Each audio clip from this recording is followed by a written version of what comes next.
So earlier today, as I was preparing for this wedding, it hit me that both your parents come from intact marriages. You know, your parents' fidelity is outstanding and remarkable, but sadly it becomes less and less common today. So not too long ago, a friend sent me a story about a town without divorces. Can you imagine that a place like that exists today? Well, in a small town in Herzegovina, which used to be in part of Yugoslavia, a population of 13,000, no divorces have been recorded, and no one remembers anyone getting divorced. Interesting enough, these Christian people have suffered for their faith at the hands of the Turks and communists. They know that salvation can only be found in the cross of Christ. That is why they have indissolubly linked marriage with the cross of Christ.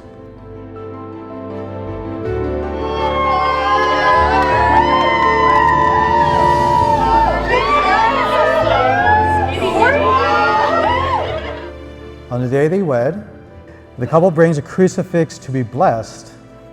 During the exchange of vows, the bride lays her hand on the crucifix, the groom covers his hand with his, and the priest places the stole over their joined hands. This is a witness to all that if they abandon each other, they abandon the cross. So Jessica and Ryan, for you to marry here at the Church of St. Anne, you're saying more than just I do. You're saying to one another, I do love you, and I do hope in you.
Tonight, we celebrate a beautiful new chapter in Jess and Ryan's lives. And what better time to celebrate than on New Year's Eve? It's a night of new possibilities, of fresh starts, and most importantly, of celebrating love, the kind of love that you both share. It's an incredible honor to stand beside my sister on this special day. As I look at her tonight, marrying the love of her life, I can't help but feel an overwhelming sense of pride and joy. Jess, you are truly one of the most remarkable and selfless people I know. You are and always will be my very best friend. I've known Ryan my whole life, obviously, and this guy's, he's Ryan. He's the type of guy to trip over a carpet and somehow still convince you that it was the carpet's fault. Or mine, one of the two. He's also the kind of guy who you'll find reading his Kindle in the corner of a party, not making eye contact with anybody whatsoever. So I don't know how the hell he did it, but somehow he found a way to make all the stars align and find a girl like Jess to marry him.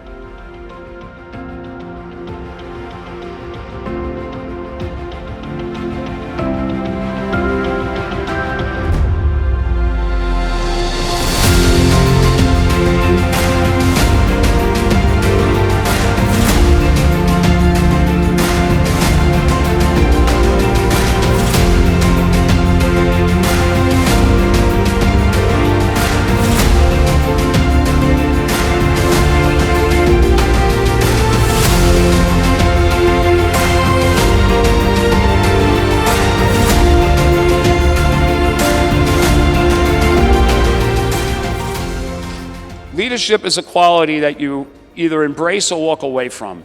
Jessica never walked away from it. Her leadership skills and her grades got her into the NHS as SJV, but she couldn't figure out what she wanted to do in college until one day, at an open house at Seton Hall, she comes over to me and says, "Dad, I want to be a nurse."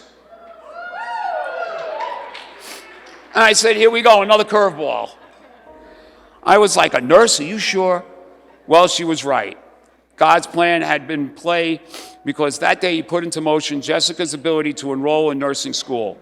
God blesses nurses. God blessed me with Jessica, as she has saved my life as I battle cancer. I am here today because of her and my sister-in-law. My life belongs to you. Thank you.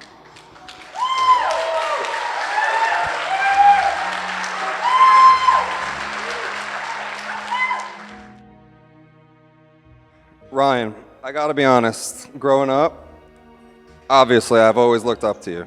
You were the guy I always wanted to be like, whether it was on the lacrosse field, where I always wanted to follow your footsteps, or just in the way you handled life. From you, I learned how to be resilient, how to work hard, and most importantly, just how to be a good person. I know that no matter what, you'll always have my back, and I'll always have yours. Back against the wall, we always have each other to call. That's what brothers do. You've always set the bar high for me, and I'm proud to call you my brother. Watching you grow into the man you are today, seeing you with Jess, it's clear that I do still look up to you, even if it's in a totally different way now. I'm excited to see what both of you do with this next chapter of your lives, and I can't wait to spend the rest of eternity with you guys. So also, now that the sappy shit's over, let's raise a glass, smack your date's ass, and let's party.